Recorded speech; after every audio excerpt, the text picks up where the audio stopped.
Young people making a difference during the pandemic. Next on City Corner.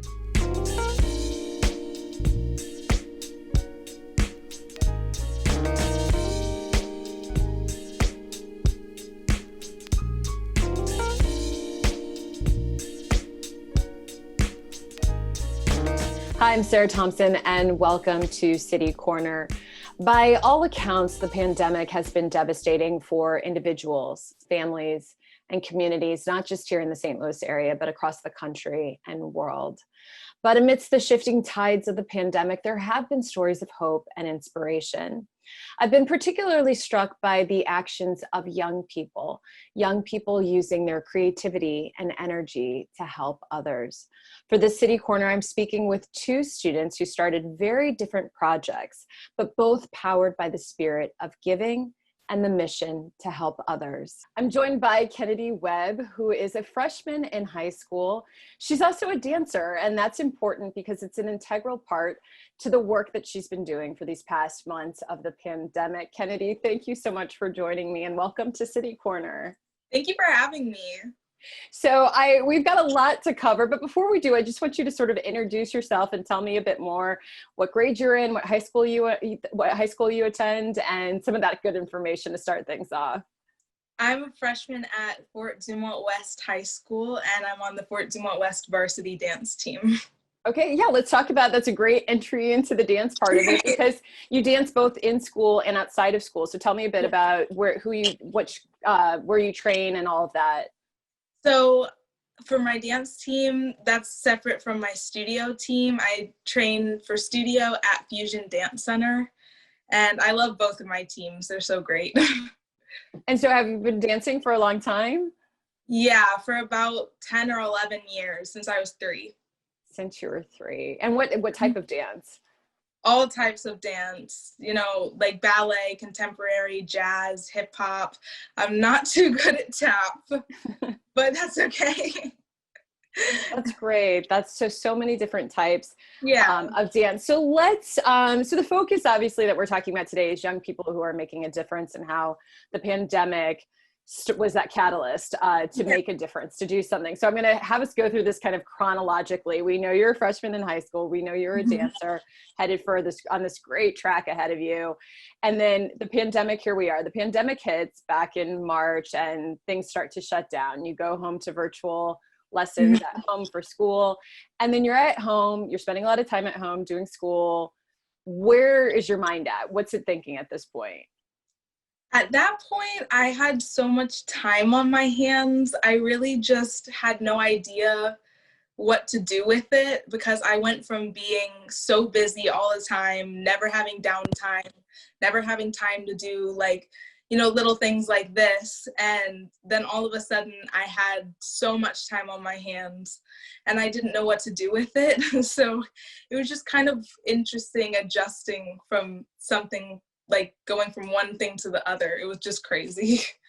And so when you think about starting this, I mean, are you, let's kind of get into that because we haven't even introduced what it is that you started. So tell me, were you just at home one day and you're like, I want to start a nonprofit? Or are you thinking, how does this come about where you are home, you have all this time on your hands and you're thinking with everything going on in the world, I want to help and this is how I want to help? We had a Zoom meeting for when I made my dance team. We had a Zoom meeting about kind of the rules and everything, how everything was going to work. And they talked about all the things that we were going to need to buy. And it was this whole long list of things. It's like t-shirts and leotards and, we had like raincoats and our garment bags and all sorts of things. And they're all personalized and they're so cute. And it made me think about how there are so many people who are less fortunate than us and unable to buy things like that, like new things like that for themselves. So I thought about it for a while and I thought about like what I have to give, and what I have to give is dancewear. And I have a bunch of it and I know a lot of other dancers do too, and I want to put it to good use. Wow. So this goes from you sort of taking stock of all the things you have to buy to thinking, do you think it was like the sentiment of the pandemic where just there's a lot of anxiety, a lot of fear, and the need to help? Do you think that kind of combined with it. Mm-hmm. Yeah, tell me a bit like what was going through your head. You just thought, I want to be able to help. I want to do something. There was just so much going on with like the protests and of course the pandemic, and this was around the time, I want to say, of the George Floyd shooting. So it was kind of hard for me because he's like the same age as my dad, and thinking that that could have been my dad in that situation was just kind of shocking. And then I realized that I really needed to do something. Like if I can't, I know I can't change everything, but I can spread kindness and, try to make a little bit of a difference in my little corner of the world. No, and I think that's great. And I think what we see with the pandemic is there is this direct sense of helping. Like, I want to collect hand sanitizer and make masks and, collect money and do drives and get money and all these things, that items people might need who don't have it. And then there's also just this overwhelming desire to help others. And I think what's really unique about what you did, and I want you to, we're going to segue now into properly introducing your organization, is you take your strengths. What do I know really, really well? And how can I help those who are less fortunate and help those help people in that situation? So dance is your strength. Yeah. So you take this, you're feeling, I want to help others. You take this strength of dance, which you've been doing since you were 3, and you create the nearly new Dancewear Collection. Now, why don't you tell us what that's about and just sort of formally describe it? It's a full nonprofit. You started a nonprofit, right? Yeah, exactly. Yeah. So basically, we collect gently used or new dancewear that people aren't going to use anymore. They've either grown out of, they don't like it anymore. It's just not going to get put to use. And then we renew it and we tag it and we put it all together into like a little boutique for dancers who really need it and could put it to good use. Okay. So tell me what you're collecting, and are you selling it or you're giving it away completely? So we're giving it away for free. Dancers can choose 10 items and they can choose from, we have all types of dance shoes, we have tights, and then we have everything you could ever think of. We have ballet skirts, leotards, bra tops, booty shorts, like we even have jackets. It's a lot of stuff, and it's good stuff too. And I think really good. And you mentioned earlier just how expensive this is if you are in dance, whether it's in school or on the side outside of school. I mean, it's a lot that I've seen, like the price tag on some of those costumes. Yeah, right. So how was this during the pandemic? I mean, over the summer, just collecting all these items, because you still have to take in sort of health and safety measures. I mean, what was that like for you? It was pretty easy. We would have a lot of the girls on my dance team helped, and we would set up collection boxes at different dancewear stores, and it would just be 2 people at a time, 2 dancers at a time, and they would sit there and collect. And then at the end of the day, we would come and pick up the box. And it happened like that for a while. And we got a lot of stuff from just doing those little collection things. And so was this word of mouth? It was sort of you and you sharing with your friends, posting. I've seen your social media. You have a big social media presence. And it just started coming in. Because when you're looking at photos, I mean, you collected a ton of stuff. Yeah, yeah, for sure. Go ahead. I'm sorry. Oh, no. I was just. So the response was really positive then? Yeah, it was. A lot of people were willing to help. So how much did you actually collect for that first phase? How many items did you collect? For this first phase, overall, we've collected about 2,300 items, I think. So it's really coming along. It was really good. Did you think it was going to be this big, or did you think of it No, I really did not think it was going to be this big. I was just hoping just to help, even if we could just help a few people just once, I would be happy with that. But I feel like we could definitely keep it going in the future, and I'm really happy with how it turned out. I think what stands out to me is how well branded it is too. I mean, it's a lot of times that and this isn't any disrespect to young people, because this show is sort of dedicated to how the strength of young people and their creativity and their inspiration that they provide. But you clearly from start to finish thought this through. There's branding and everything. I mean, was that a collaboration with your family and your parents? Yeah, for sure. It was definitely a family effort getting it all together. Yeah. So you like developed a logo and all of that. Yeah. It was, my mom helped out a lot. She really gave me lots of good advice, helped me get on the right track with everything. So yeah, I couldn't have done it without her. Tell me about, I've seen video of one of your pop-up sort of boutique. So this is the event where you actually go out and now hand out these items to the community where people can come. So tell me about that. The first one, I've seen the video for that one. Yeah, so we were at Galaxy Studios. It's a new studio in the city. And we brought our little pop-up down to their grand opening event, and a bunch of their dancers got to come pick out some cute items. They were just the cutest little things. I loved getting, and they even performed. It was great. We got to see them dance. It was so much fun. Oh, that's great. That's great. Well, what has this all sort of taught you? I mean, I think what's so inspiring about it is, I know it's when you have an idea, there's taking an idea and having it come to fruition, but then there's also this sort of after effect of that, which is you really learn something about yourself. You learn something about other people. What has that been for you? For me, it's been that anyone can do anything. Like, I really never expected for this to be like anything. I never would have guessed that I would have started a nonprofit. And I feel like if someone had told me this a few years ago, I would have doubted them a lot. But I mean, anyone can do things like this and try to help out. And I think that's really going to be what gets us through 2020, honestly. I think that's great. Just one change, one step at a time. Yeah. I think that's great. What do you think are when we talk about steps, do you think the next steps for the Nearly New Dance Collection? I mean, what do you see in the future? So for this next year until next summer, we're going to just be collecting again, like in the collection process, getting everything ready. And then when summer comes back around again, we're going to do this all again and hopefully get to do more boutiques than we did this summer. So it's going to be fun. And how's it been? You're back in school now. So, I mean, is it, you had, you were saying you had that downtime and now it's kind of like you're back in school. So how is it sort of balancing out developing your own nonprofit while having dance and, an education and your schooling? It's been interesting. You're always on the run, but I really enjoy doing it and it's worth my time. It's, it's just so worth it to get to help people out. So I love doing it.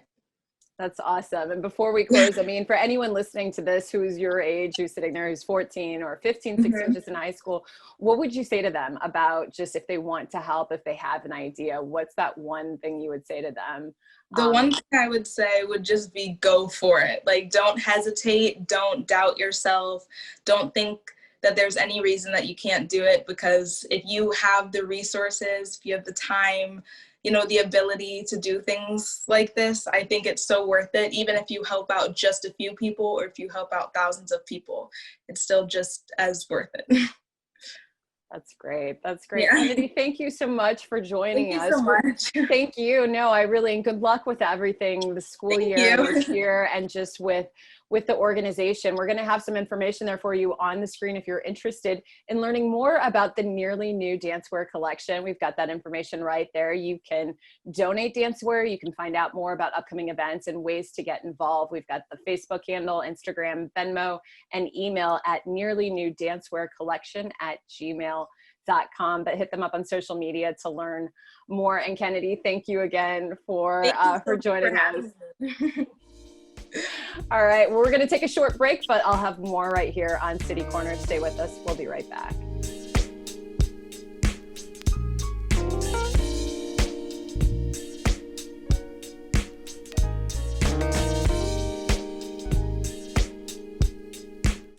The Missouri Botanical Garden is loved by green thumbs and non-gardening types alike because you can play. You can relax. And there's always something new to experience, no matter the time of day or the season.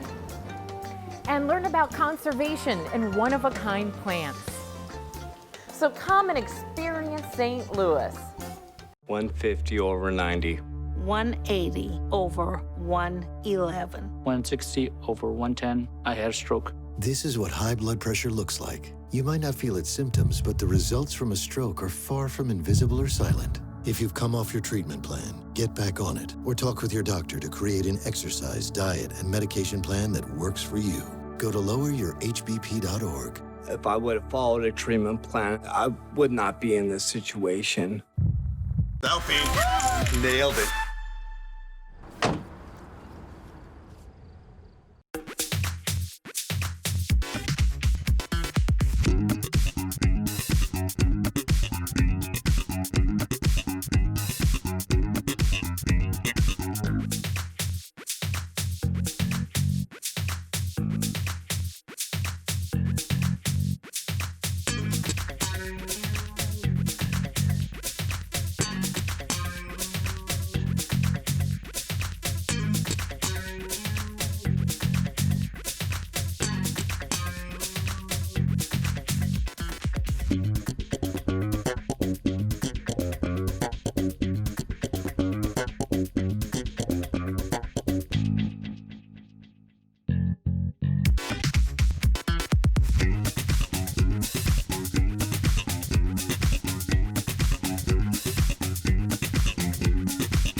Hi, I'm Sarah Thompson, and welcome back to City Corner.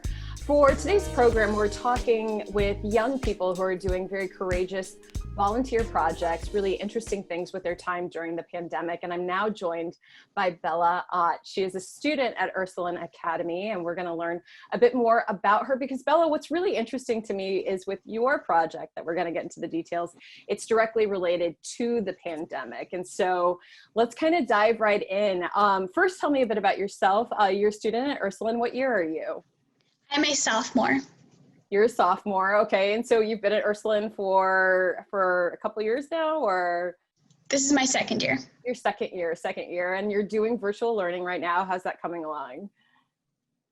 Pretty well.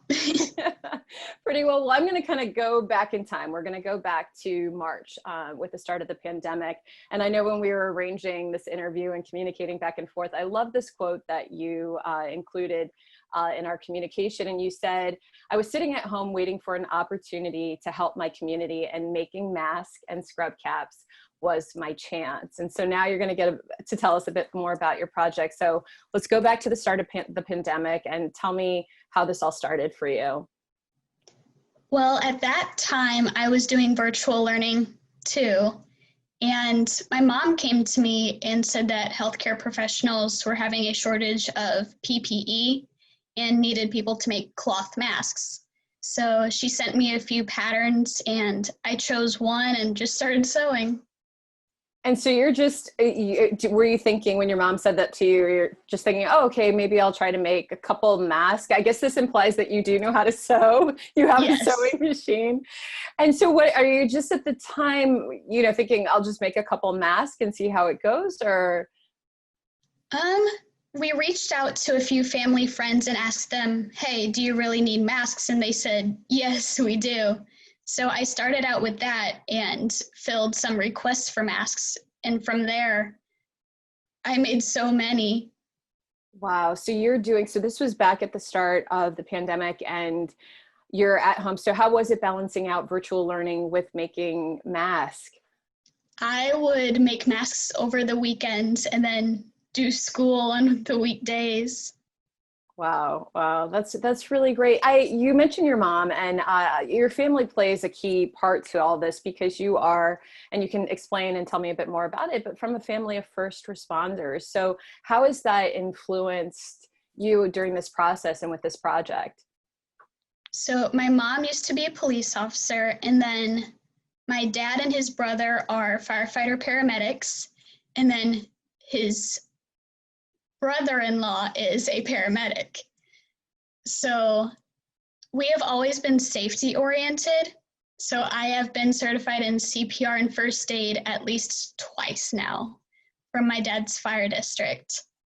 And so my family is part of a whole community of first responders, and I want to do something to help protect them from something that could harm them.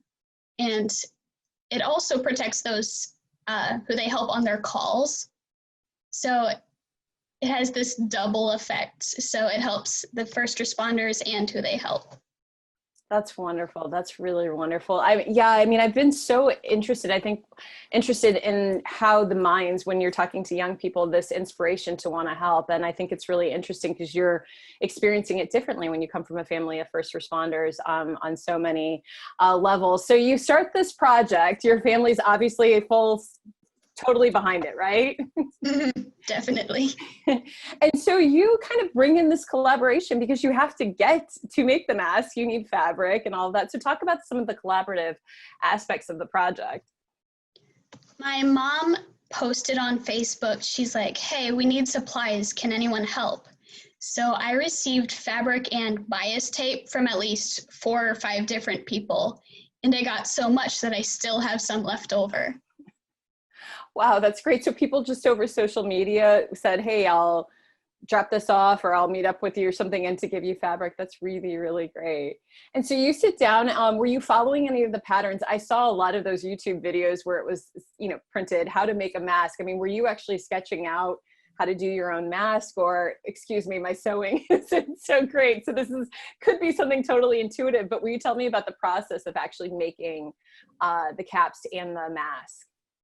So I am part of a mask group on Facebook, and they included different patterns that you can choose from, and they would say, these are the best patterns to make. So I would print out the patterns at home, cut them out, and then cut the fabric and sew it like that. And so how long does it take to make one mask? I would do them in batches. So 4 masks took about 2 hours. Wow. So it's a lot of work. So in the end, how long were you making the mask and the caps?